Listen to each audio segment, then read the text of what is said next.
we stand forever at a point in time called now. The past we can only remember. At best, we can learn from it. The future we can only surmise. At best, we can try to shape it. Less than 5 hours from this point of now, John A. Mankey will find himself suspended 8 miles above the Mojave Desert. As test pilot for NASA's Flight Research Center, he will play out his role in shaping the future in a wingless craft that looks as though it has no right to fly.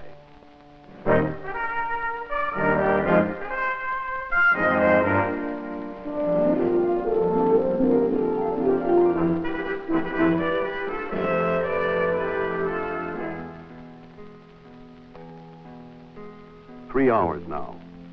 John Mankey has already flown an F-104 over the test range to check for turbulence and return satisfied. In the nearby physiological van, a medical team is affixing tiny sensing devices to his body to transmit his physiological reactions during the flight to recorders at ground control. Since weeks before now, engineers and technicians have been checking and rechecking every fitting and instrument and connector in this lifting body called the HL-10. Finally, to fill its tanks with the alcohol and liquid oxygen that will, in little more than 2 hours, propel it for the first time faster than the speed of sound.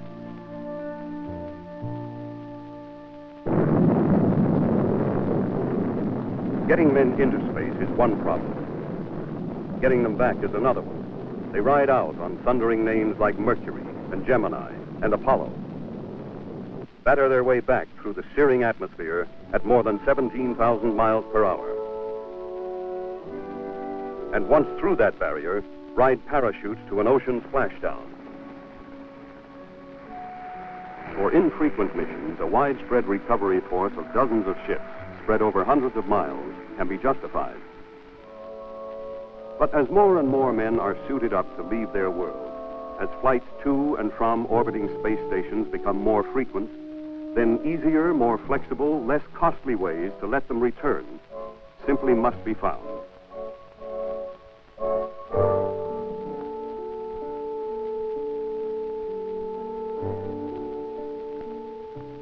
That's what John Mankey and the HL-10 and NASA and the Air Force are doing, making sure answers will be ready by the time they're needed.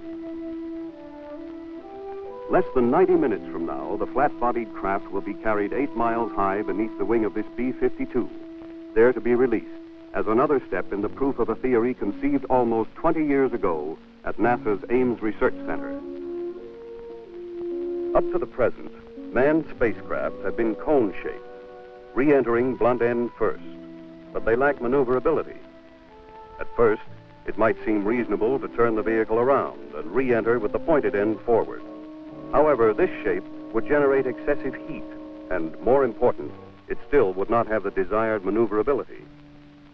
The first modification was to make its cone slender and blunt its nose, but it still could not fly well or be maneuvered. So the next modification was to slice the cone lengthwise. In effect, this reduces the pressure on the top, so that pressure on the bottom will dominate, providing more aerodynamic lift and greatly reducing drag.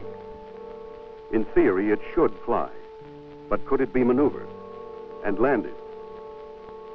Ideally, a way was needed to bring down the half cone, much like a conventional airplane. For such a landing, the best shape is shallow and broad. By flattening and widening the half cone and adding aerodynamic surfaces for control, a configuration was evolved, a lifting body capable both of high-speed re-entry and low-speed landing. Such a craft could act as a shuttle, carrying people and material from space stations back to Earth. From outer space, its pilot could maneuver it to touch down at a pre-selected landing site, or, if necessary, alter his course and land at a different location. Unlike the now familiar space capsule, the lifting body is reusable. Its initial cost could be spread over hundreds of flights, and the configuration lends itself to larger sizes, able to carry dozens, perhaps scores of passengers. but a child must crawl before he walks, and walk before he runs. In the lifting body program, crawling for John Mankey means countless hours in this simulator, up to 50 hours for each flight, while an analog computer interprets his every move and patiently plots out the reaction it would produce if he were airborne.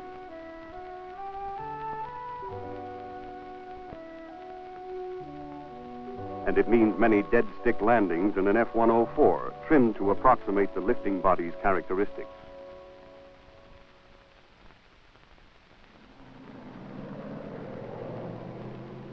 Seven years earlier, the first full-scale flight test model crawled, literally, as an automobile towed it aloft at the end of a cable. Simple in construction and low in cost, it nevertheless did what the wind tunnel tests had said it would. It flew. Now it was time to walk. The DC-3 towed the lightweight steel and plywood lifting body and its pilot to altitudes up to 12,000 feet.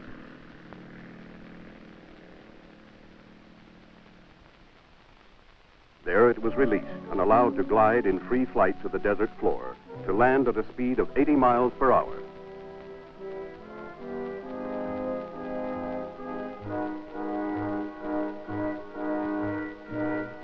This first test vehicle logged over 400 successful flights. But all that is the past for John Mankey. As with fellow test pilot Bill Dana, who will control this flight, he walks toward his future. Less than 90 minutes from now, poised beneath the protective wing of the B-52. Mankey is a professional, long familiar with flight test procedure. That procedure is to increase the performance step by step until the craft has been pushed to its limits in terms of altitude and speed.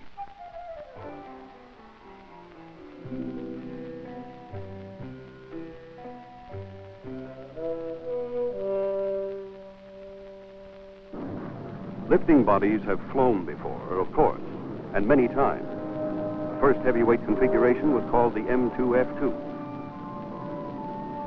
On a hot July day in 1966, another NASA test pilot, Milt Thompson, made the first glide flight.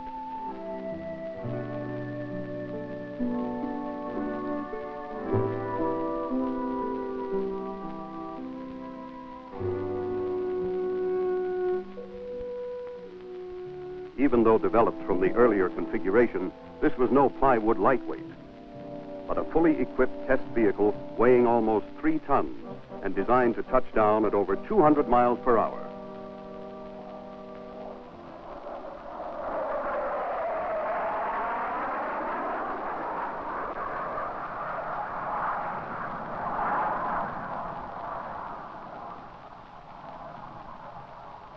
The 8-mile drop took less than 4 minutes.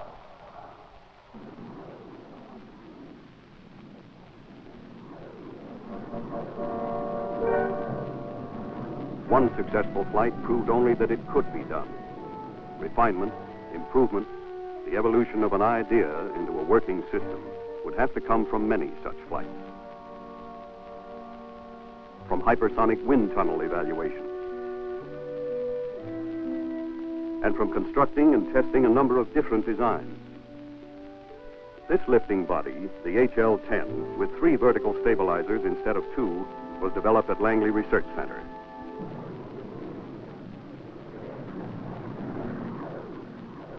Less than 6 months after the initial M2F2 flight, the HL-10 took its first plunge to the desert, with NASA's Bruce Peterson at the controls.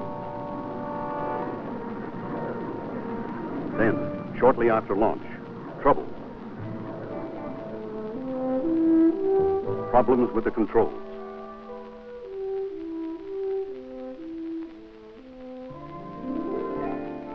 Next, a strange high-speed buffeting the wind tunnel tests had failed to disclose. Peterson could have ejected, but he still had control of his craft and chose to ride it out as the ground reached up for him at more than 200 miles per hour.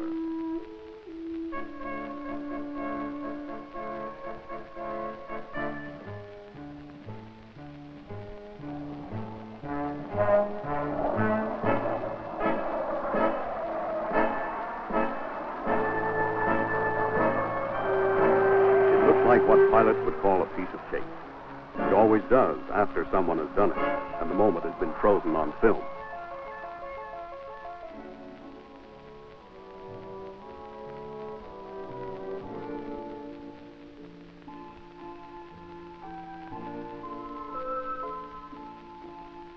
Can John Mankey, now less than an hour from takeoff, put from his mind another moment? A long moment that began a year before when Bruce Peterson again dropped away from the mothership in the M2F2.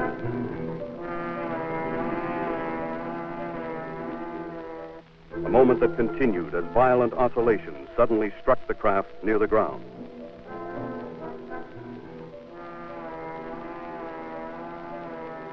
The pilot managed to recover, but too much precious time and altitude had been lost.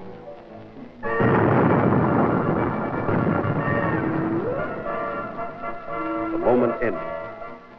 Miraculously, the man survived. So did the airframe, to be rebuilt for future flights. But for John Mankey, this is now.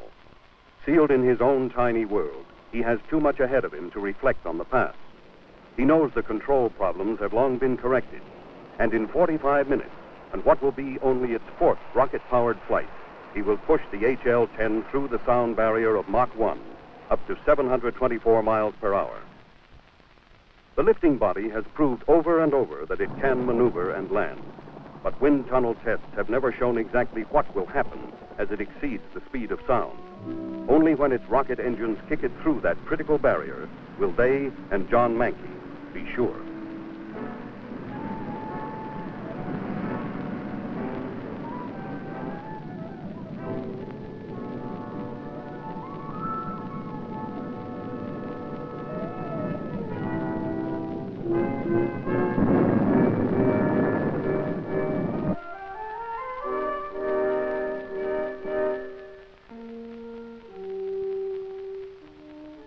The test will be labeled a success, though of course he can't know that yet.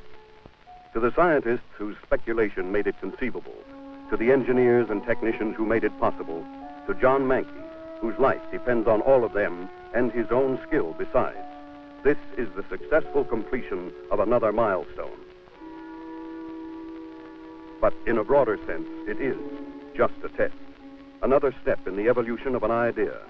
Future flights will go higher, up to the fringe of the atmosphere, and return at speeds well above the speed of sound.